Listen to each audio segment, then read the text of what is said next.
Hey, everybody, it's Sunday afternoon in San Diego. I'm in North County, and it turns out the guy I'm talking to is probably a little further than I can throw a stone away, but not that much further. He's in it. He used to live in the same town that I lived in a little while back. We just found that out in the green room. I purposely don't want to know too much about him, and he asked me, I'd like to know a little bit more about you, and I said, let's do it on the show, because the whole goal of this show is to have two complete strangers walk into a room and not know anything about each other and see what they do for an hour or 45 minutes, most likely. Okay. All right. So I have no idea who this man is. You're going to meet him along with me. I've told you everything that I do know about him. Um, and so, Steve McCamman, welcome to 50 Conversations with 50 Strangers. And Thank you. thank you for taking the time out of your day to spend this with an imperfect stranger like myself. How are Yeah, you? How are you today? I'm doing well. It's nice to talk to somebody outside of my immediate pandemic circle. So it's a nice break up to the day. I don't think I've ever been referred to as somebody outside of my immediate pandemic circle, but I like it. I may put that as my moniker from now on. I somehow like it. Um, Steve, who are you and what's important to you? Who am I? Well, you get right to the point, huh? Uh, when my first thing is to do the typical, this is what I've done in my life. This is, in kind of in that typical male professional career way, define myself by what I've done. So, at the end of the day, I'm an educator. In my essence, it was my career, but it's also who I am at the core. The root word of educate is to lead out of. So I like to think of me presenting pathways to people, both inside the classroom and outside the classroom. So I'm an educator. I'm a father. That's very important to me. My kids are all in their 20s. And as important as it is to me, I'm happy they're out of the nest Yeah. as well. So I'm trying to reclaim that as well. And then who am I? You can get into the existential stuff if you want. Kind of worked my way through Catholic school, and by 14 or 15, I saw that as the charade that it was.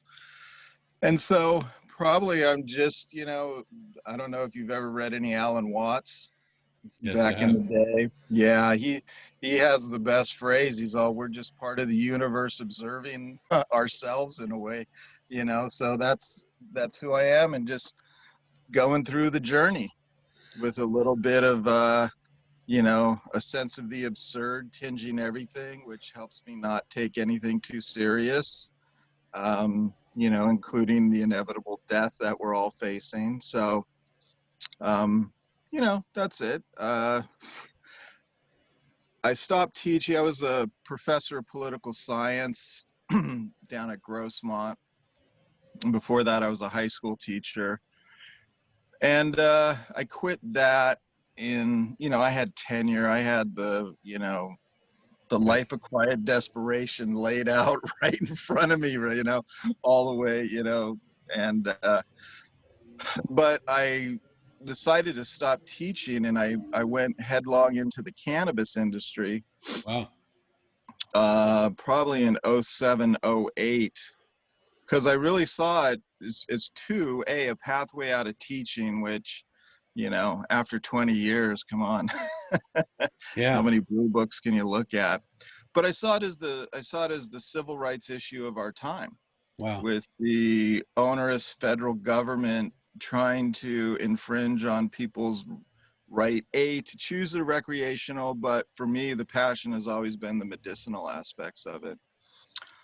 So I've had it was a roller coaster ride, and confronted the long arm of the drug enforcement agency, among other law enforcement groups along the way. But I played, you know, a small part in bringing us to where we are in California, where we have recreational cannabis. So I really saw it as a civil rights issue, and Wow. being relatively healthy, I was fighting for people who weren't healthy enough to fight for the right to choose their own medicine. And that's been my passion. Like I said, I started teaching it in '05, and then I started getting into it in '08. So, geez, where are we? 12 years later. Wow. And so I had 3 dispensaries down in San Diego. Wow.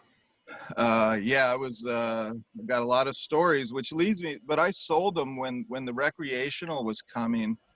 Um, I was like, this is going to be a bureaucratic regulatory cluster F, you know. And so I sold my dispensaries and kind of eased my way out of it.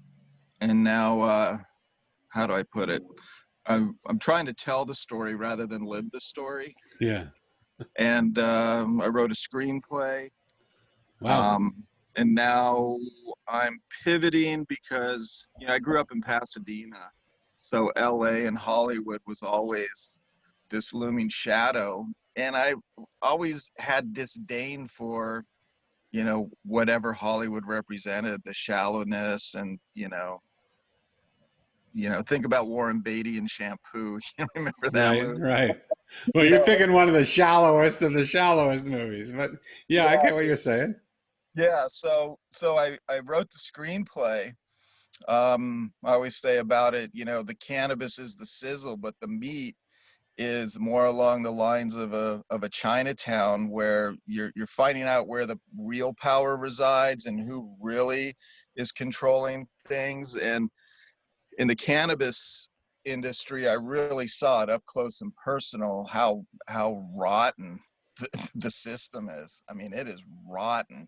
Hmm. And you know, now with Trump, obviously, it's on full display.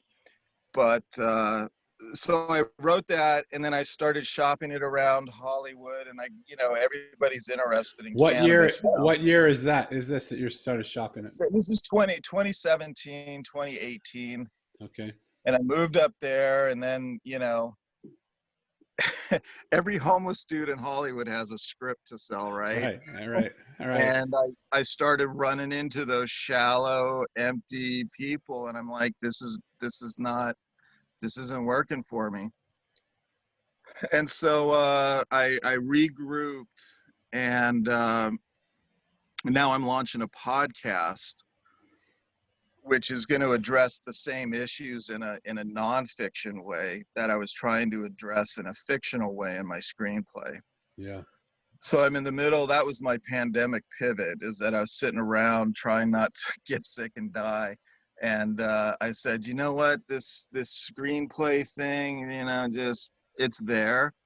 But a podcast, the production is so much lower, and I can just do it myself without having to rely on people. So that's where I'm at. And I'm now deeply embedded into the art and science of storytelling. What makes a great story.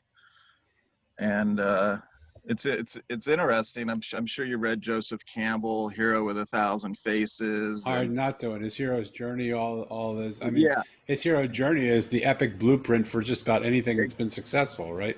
exactly. Yeah, exactly. And for your listeners, he was a consultant for Star Wars. So you see how those archetypes, that's the fascinating thing for Campbell is, and Star Wars, is how those archetypes resonate at this primal level with us. Yeah. And it just reaffirms Campbell's insight that there is this universal structure to the human mind, and then how stories trigger whatever those deep resonant themes are in our life, as far as what's the purpose of our life, what's this journey all about. And everybody's a hero in their own journey, at least they should think of themselves as such, right? Right.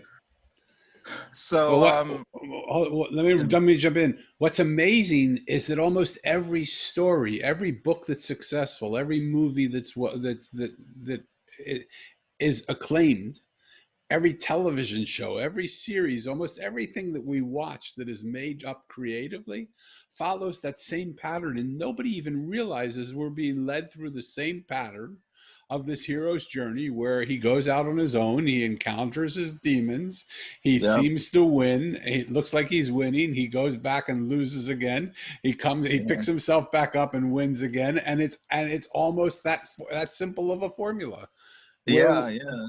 but it's what makes it's what we love as a story. We love the It's adversity that we face and the triumph of that adversity, and we think we've got it, and then we have to triumph, and then we have to lose it again, and then we come back up and we win, and that's what we all applaud.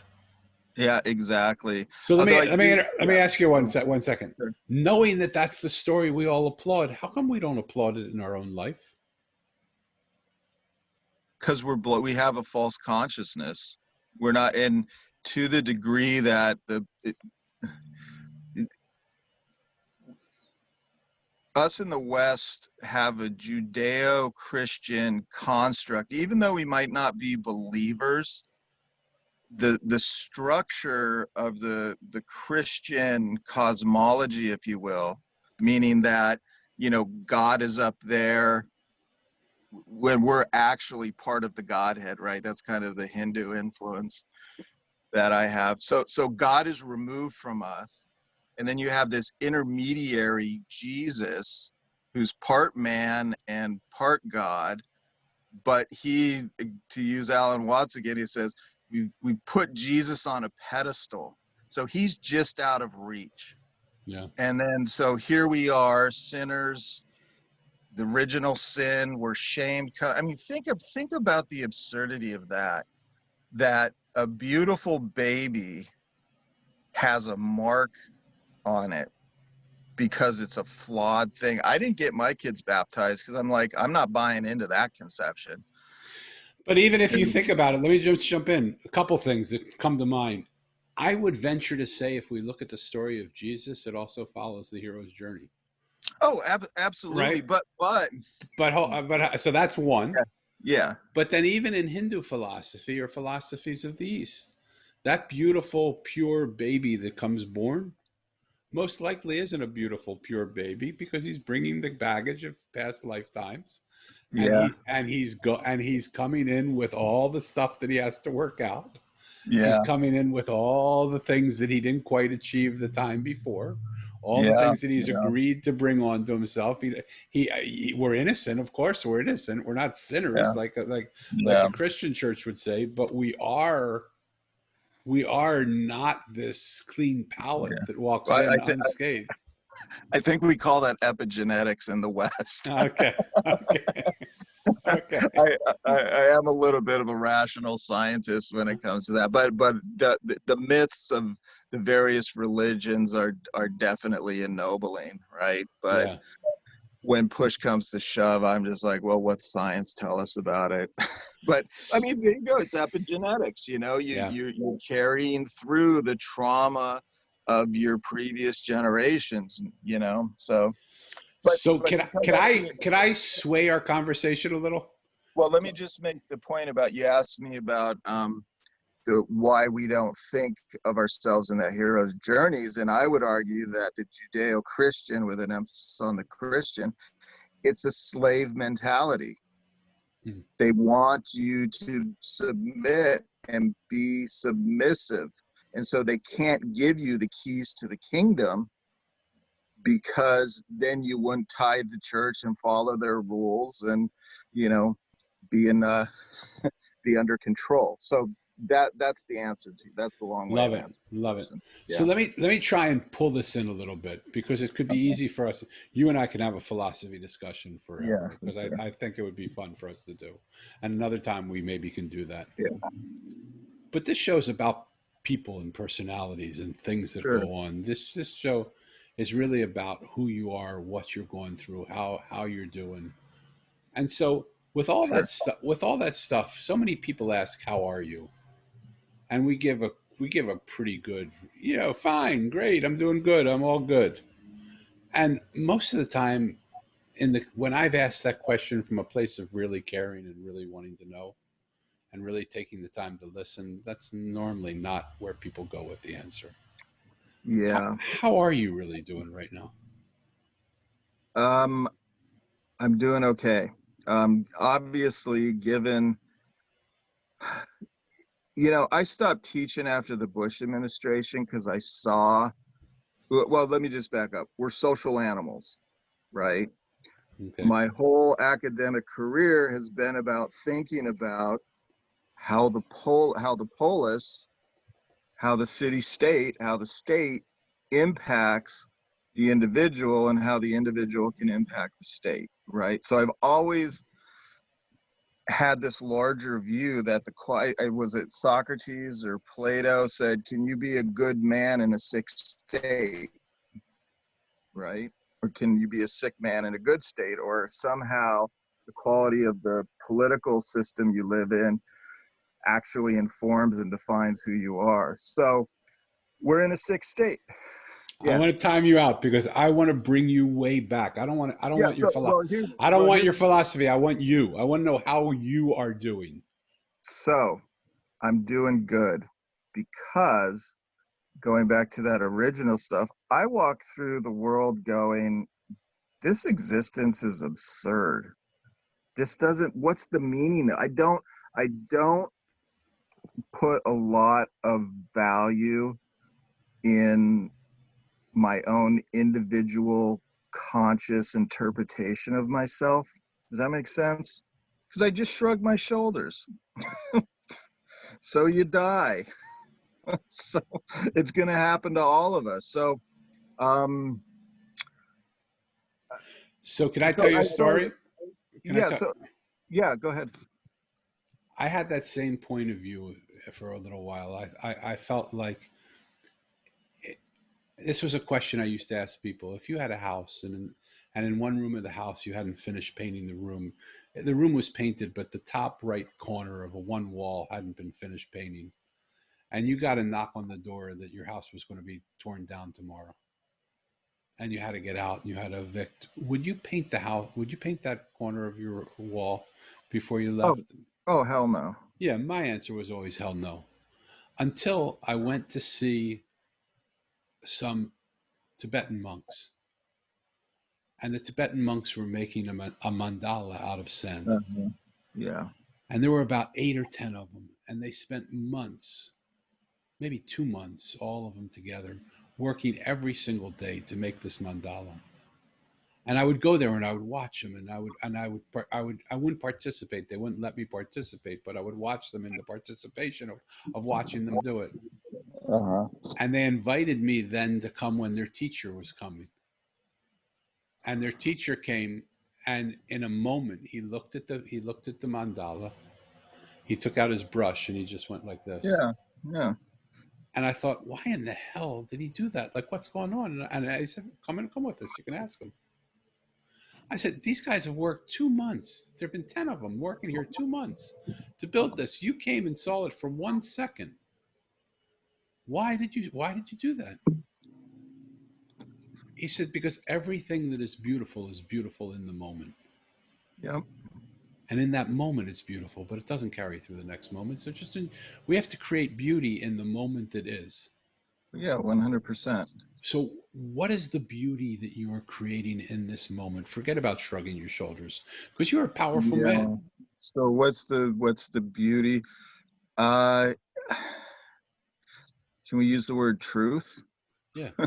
The truth I'm trying to create in thinking about and writing this podcast is to educate people so that they can understand what we're up against as far as the institutions that are keeping a majority of us from pursuing life, liberty, and happiness.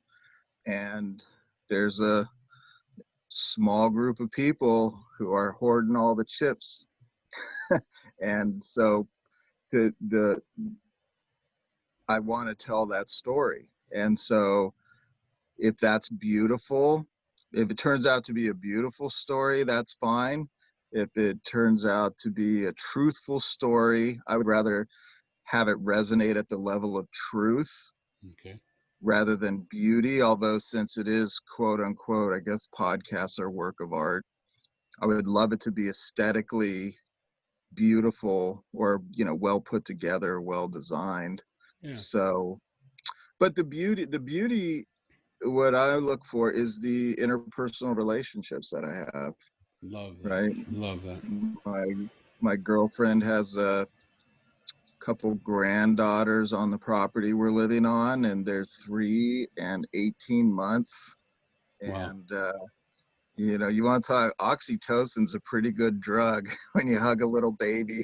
Yeah, totally. Totally. So it's enjoying these children and realizing how much I thoroughly enjoyed raising my kids, because Yeah.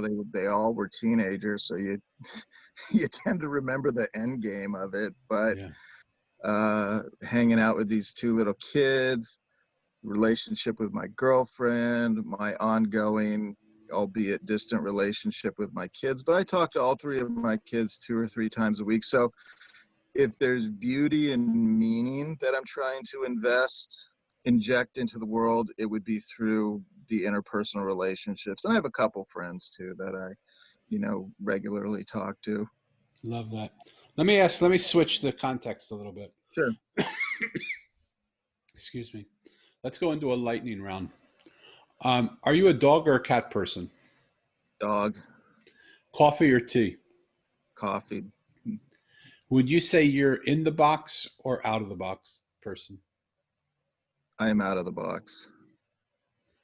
Um, Both of these are important. Which do you feel right now for yourself is the most important? Do you feel it's most important for you to speak your mind and be able to share your message to the world? Or do you believe it's more important for you to hold the platform for other people to be able to speak their message and be listened to? At this point in my life, it's to speak the message, because I think as an educator for 20 years, one of the tipping points was me realizing that I'm really holding space for students to explore themselves. Yeah. So I tried to hold space for students for 20 years. I mean, literally thousands of people, Yeah, I'm sure you day did. in and day out. And so now I'm kind of trying to own the other side of it, Beautiful. insofar as now, and I have a crazy ass story that happened to me in this whole cannabis thing. So it's a good story. It's a good yarn too. So I'm trying to reverse the energetic flow, and I've held space, it seems like, for so long. Now I'm trying to own the story So and tell the story. having lobbed that over the net, in short, in three, four sentences, Yeah. what is the story you want to tell? What is it you want to say to people? Uh, Noah Cross to Jake Giddies. You may think you know what's going on, but believe me, you don't. Okay. Okay. uh, that's you can go back to Plato's allegory of the cave. People down looking at the shadows, and people are manipulating the shadows, and people believe that's reality. And some people turn away from the shadows and look up at the opening of the cave and see the light. So I'm trying to get people to turn away from the shadows. Love it. Do you feel your whole life, have you felt like you fit into the world or that you're different? Total outsider.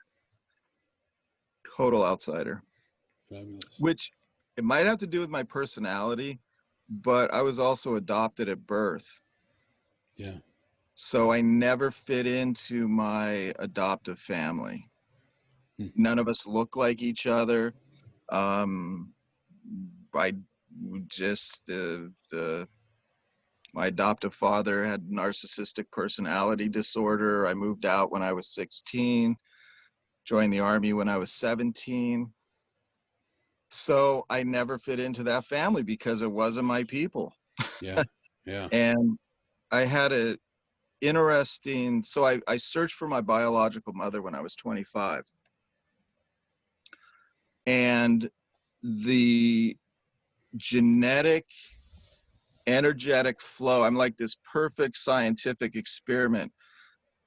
Don't let him be around anybody that he's genetically related to for 25 years, and then introduce all these people who have the same genes. And there is something very grounding about being around people who have the similar genes as you. Mm. And it's everything for, I mean, I walked into my first time I met my uncle, I walked into his house, graduate degree in political science, had all the same books that I had read. Crazy. And we've been friends now for 25 plus years. Love it. So I've always felt like I was the outsider. Love it. All right. Interesting. Just quickly to go back to the hero's journey. It mostly starts out with questionable paternity and lack of parent. You know, from Moses, even Jesus. I mean, his mom lied about having sex with the neighbor carpenter over there. Yeah. To Luke Skywalker. I mean, his parents died, right? So there's something in terms of that journey about being set adrift very early in life that's always made me feel like I was on the outside. Understandable. Would you say you operate more from your head or more from your heart? Oh, more from my head. To a fault. To a fault. I'm tired of coming from my head. Yeah.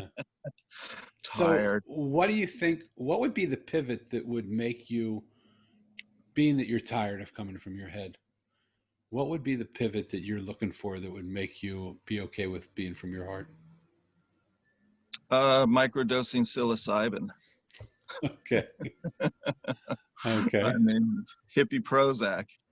Yeah. Um, it's And when been for those people who don't understand, I understand microdosing, but for those people who don't understand, tell me briefly about sure.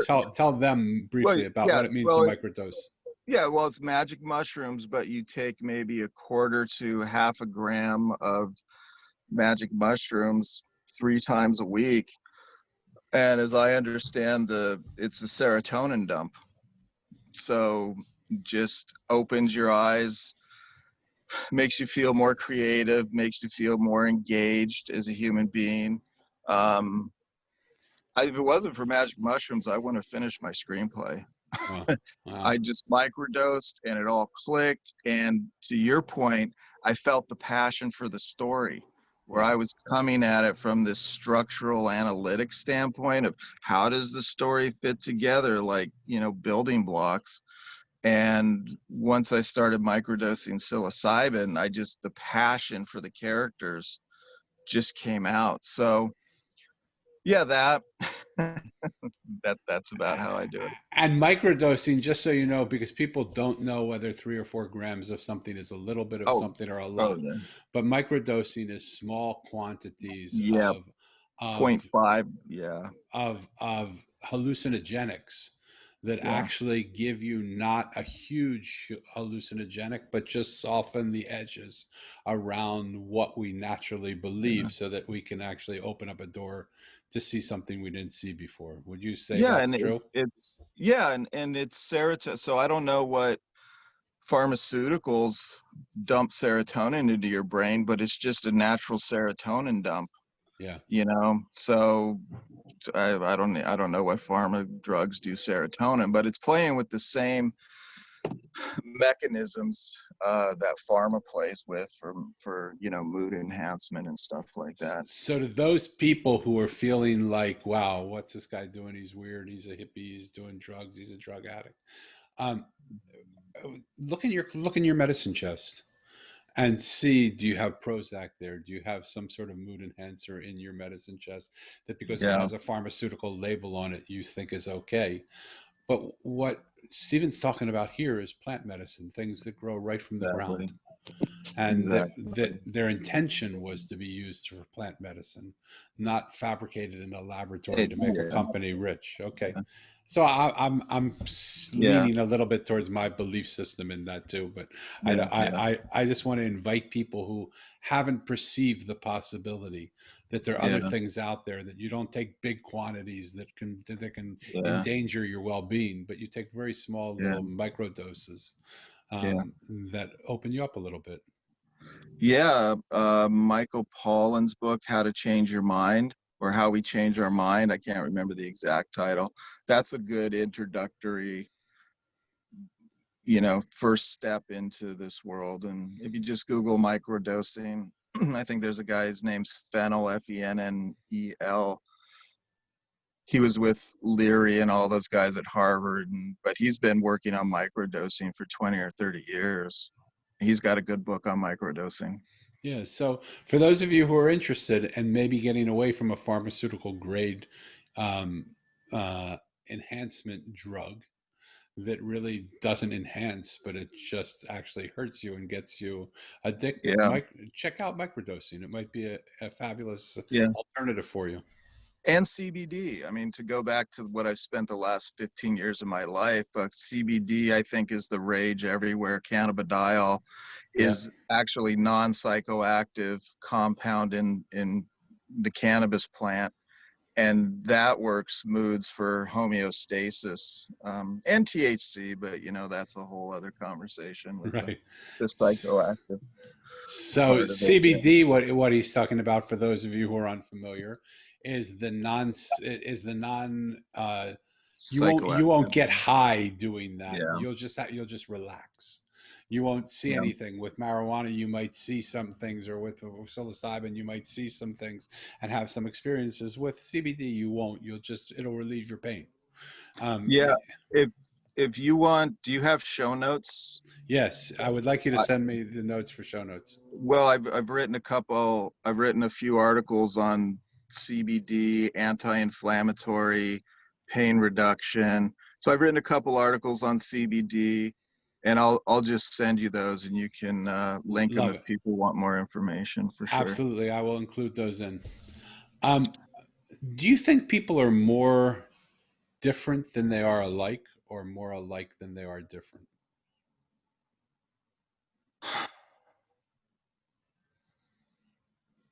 I think we're more alike. Yeah. So, in a world where we all feel that we don't fit in and we're more alike than we are different, what does that say to you? Well, are you just do most people respond to you saying that they feel like they don't fit in? I'm sorry, I didn't set that up very well. Yeah, Yeah. I would say that in the conversations that I'm having, I'm about 42, 3 conversations into it right now. I would say 95% of the people say they don't fit in. One of the people that said she did fit in said, "Oh yeah, of course I fit in, but I fit into a world full of misfits that don't fit in. So I definitely fit into that world, right?" So it was Okay, really her so okay. saying. So people in general don't feel like they fit in, and yet it seems like society. There's such a big push in the world to make us fit into the world, and we don't. Yeah, that might be. I have a feeling that's an American disease Maybe. because of the concept of individualism. The beauty of it is that I've had conversations with people in Europe, in Asia, and in Australia, for sure. Uh huh. And all of them say the same thing. Yeah. Yeah. And That's interesting. those are first world countries, Yeah. for the Yeah. most part. I don't know in a third world country what they would say because I haven't been able to listen to them yet, but I want to. Do do they always look so much happier than Yeah, us? third world countries look much more It's like happier.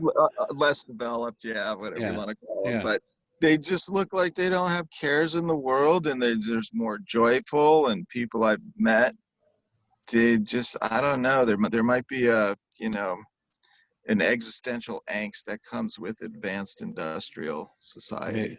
I believe you're right. And when I was given the choice to go back 100 years, and live in a simpler world where there wasn't the internet, where there wasn't social media, where there wasn't all the interruptions. I also had to look back and say we lived 35 years as our expectant life, or 40 years, Yeah, not if you're 70. lucky. We did not have healthy relationships. We did not know how to take care of our elderly. And in a lot of ways, this culture has brought us a lot of really good things. We have the ability to look at it now because we have the freedom to look at it now and say, well, Yeah. there's some things it hasn't done. But I don't think many people would want to go back to the world where if you had a disagreement with people, you walked out onto the street and you shot it out with somebody, and whoever lived, whoever died, Yeah, died. yeah. Or Right? how about living in a world where you have a toothache and you can't get it fixed? Yeah. Or how I about mean, living in a world where you have a saber tiger out there that's really making you fight or flight? Now we give the yeah, example of a saber tiger. It's like a saber tiger, but we don't have, not many of us are in situations where we're facing a saber tiger, right? no, absolutely. Yeah, yeah. It, it- it's a very complicated question that you're asking. Was there ever some perfect time where the balance was there? And I'm sure I always come to the conclusion that there's 7 billion people existing right now. And, you know, everything can be reduced to a bell-shaped curve. And there's just, most of the people are just living a quotidian, average life with no exceptional experiences. But then you get the people at the tails of those who are living these most fantastic, in a good sense, or tragic, or these lives that are just unbelievable. And so the variety of human experience is so diverse, I don't think you can pin any idea on everyone. Do Totally. you know what I mean? 100%. Stephen, And Stephen, in the yeah, world we live in right now, we had Me Too a few years ago, yeah, where we had to really, as men, reevaluate the way we looked at women and treated women, and hopefully women looked at the way they treated powerful men. Also, I don't know if they did that yeah, or not, but that's not mine to fight. Um, we have this pandemic that's been keeping us isolated, and some of us are at the age where you and I are, where we could get sick and we could die from this pandemic. And yeah, even though the death rate yeah, of the pandemic is not that high, it's still 140,000 people, and it's hard to know if those numbers are true. Because if you had a heart attack and you had COVID-19, they say you died of COVID-19. So I'm not. yeah, I don't want to look at those things. yeah, But yeah, what I want to look at is there. Our health is at stake. The way we're viewing the world is at stake. Racial tension has built up, and finally reared its head again, in hopes that we will reevaluate the way we look at people with different colors of skin, and how we treat this human race that we're a part of. Um, do you think the world's trying to tell us something? Do you mean Mother Nature? Yeah, Like yeah. by the world? Yeah, yeah. Yeah, we're out of balance. We're out of balance. Uh, Individually, societally, and so it's trying to tell us that we're going too far in one direction. And what's that direction? It's the celebration of the individual ego. And I mean, if you can believe it or not, I mean, do we triumph the 7 deadly sins? I mean, do we celebrate the 7 deadly sins? Sure seems like we So do. yeah, I mean, look who's president. He's like the walking poster boy for gluttony, da da da da da da.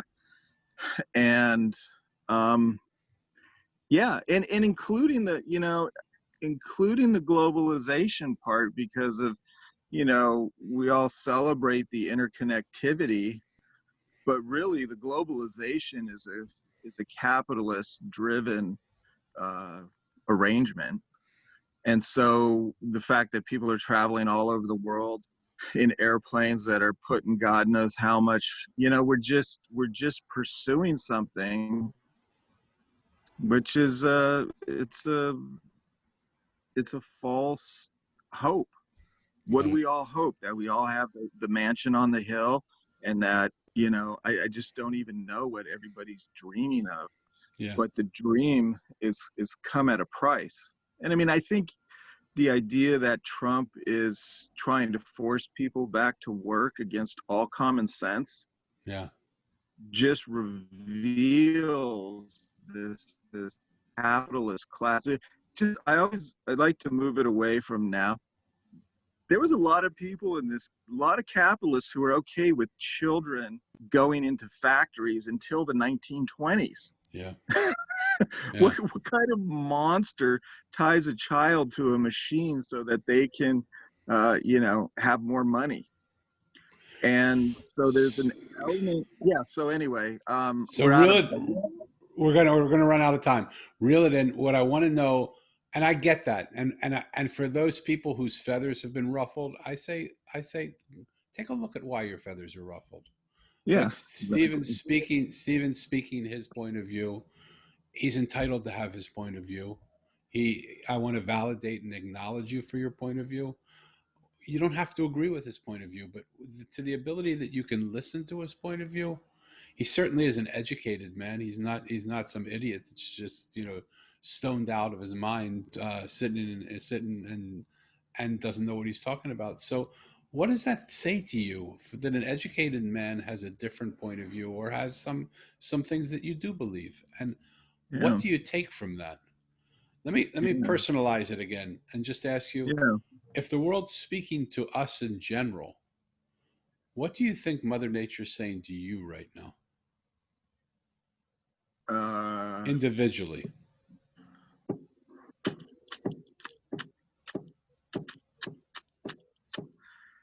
we're social animals. We There's a David Foster Wallace has a great joke. He's two young fish are swimming upstream, and the old fish is swimming downstream. He goes, "How's the water today, boys?" And the two young fish look at each other and go, "What water?"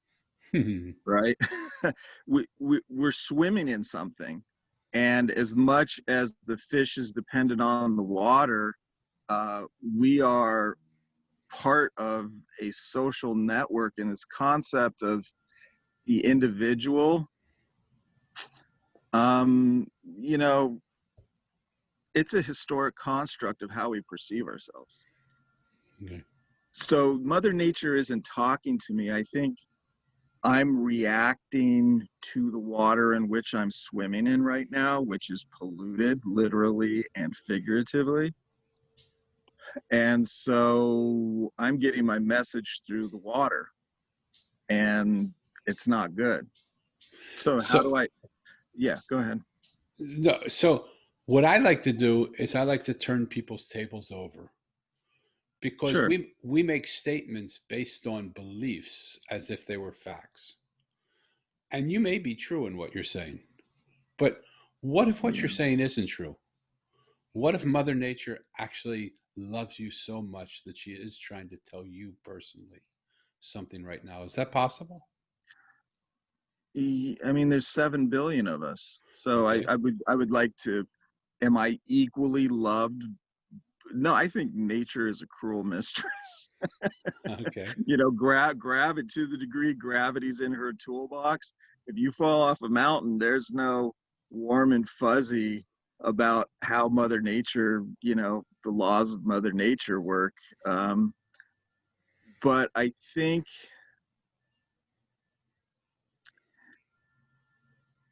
there's push and pull. There's, the male energy is about going forward and going out, and female energy is about taking in, right? That's just a generalization. It's not about gender. It's just about gender orientations. So if she's telling me anything, it's to be in balance with my male energy, which is accomplishment and, whatever, with listening and taking in at the same time. And if you're doing one more than the other, that's when I feel literally out of balance, you know, Yeah. out of balance. So I'm doing pretty good. I mean, I'm not yelling at people in the 7-Eleven to, why, I'm not losing. I'm not carrying an AR-15 because some peaceful marchers are going outside my house, Right. Right. So I think I'm doing pretty good. And So whether, yeah, on that, we got to wind up. We have 1 or 2 minutes left. You have 1 minute. all right, 1 minute only. okay. Out of all the beautiful things you've said, out of all the stuff that you've taught us, if it all had to boil down to one simple statement that someone could do today, what would you advise people to do right now?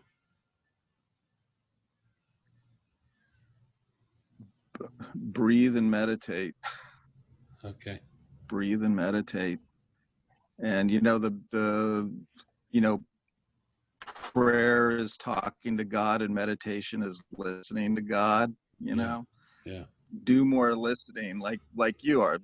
We do a lot of praying, whether it's talking to our self-talk or whether we actually pray or whether we're talking to our spouse or our partner. We do a lot of the talking, but sitting back and carving out time to listen to yourself, to what Mother Nature's telling you, to what your God, if you believe in a God, is telling you. But you got to shut up Yeah. in order for that to happen. And you'd be surprised at what sneaks into your world when you're quiet more than not quiet. I love that. I want to Yeah. thank you, Stephen, so much for Oh, it was great. taking the time to be here with me. What a nice treat to have you. You do you have a way for people to get in touch with you? Is there some way? I mean, you're going to send me those links. Do you have a Yeah, website or social media links that you can send me as well? it's Facebook. Yeah, I'll send you all that. And Oh, just Stephen McCamman on Facebook. Uh, Pastephen, and then last name McCamman. you're not clear in the way your voice isn't clear, but I'll post it all in the show notes, so you don't have to worry about Yeah, you don't I'll have to worry post it. about Yeah. spelling it because I'll get it. I'll get it right here. Okay. Sounds Um, good. for those of you who have been, Stephen, thank you for your time. Thank you for really Oh, it showing was up and being wonderful. here. Thank you for sharing your thoughts, and thank you for letting me push you on some of those, and just being the kind sweetheart that you are of just helping me understand better what it is you think and what it is you believe. And I could have easily just sat and listened, but I wouldn't have understood it, and I'm happy I pushed you a little bit because you helped me to understand it better. For those of you who listen to the show fairly regularly, or if this is your first time, if you like what you hear, listen to some of the other ones. And if you like what you hear in those, share them. Tell people about them. These are conversations. We're not trying to build a huge platform here. We're not trying to do anything. But for those of us who don't get a chance to hear perspectives that are outside of our own silo, that's what we're doing here. We're trying to invite other people to speak so that we have a safe atmosphere where people can say something you might have never heard before, challenge some of the belief systems you have that you've never had challenged before, and for you to sit and think, how do I believe now? What do I think? What does that make sense? What would that mean? How would that change it? You don't have to believe anything that anybody tells you, but can you listen to people and hear people? Can you acknowledge what they're saying and validate what they're saying as what they believe? And can you love and accept them regardless? I would like to invite you, those of you who feel so inclined, to start your own conversations. Go up to someone you don't know and just ask them, how are you? And see what happens. This room has been a magical room for me because people have come in as strangers, and in every single case, there are things that they've said that I could have said with my own mouth, and they've left as friends or on the roadway to becoming friends. When we live in a world where we have friends all around us, we tend to fight less. We tend to disagree less. We tend to give people the benefit of the doubt that even if we don't agree with them, we still love them and we still give them the right to do what the things that they need to do. We may not be able to change the world universally all at once, but if all of us change it one conversation at a time by listening, how many people will it take if we listen to each other for us to change the world to a world that listens to each other and doesn't fight? That's my challenge. Let's see what we can do. Namaste. Namaste, brother. I, I thank you so much for being here, Stephen. My light, the light in you comes to the light in me, and vice versa. Yeah, And absolutely. and for all of you who are here, thank you so much. Don't be strangers. Stranger things have happened than having a conversation with a stranger and realizing they're not strange at all. Let's have those conversations and let's open up the world from a world of strangers to a world of friends. Until next conversation, don't be a stranger. Take care. All Ciao. right. Bye, Dan.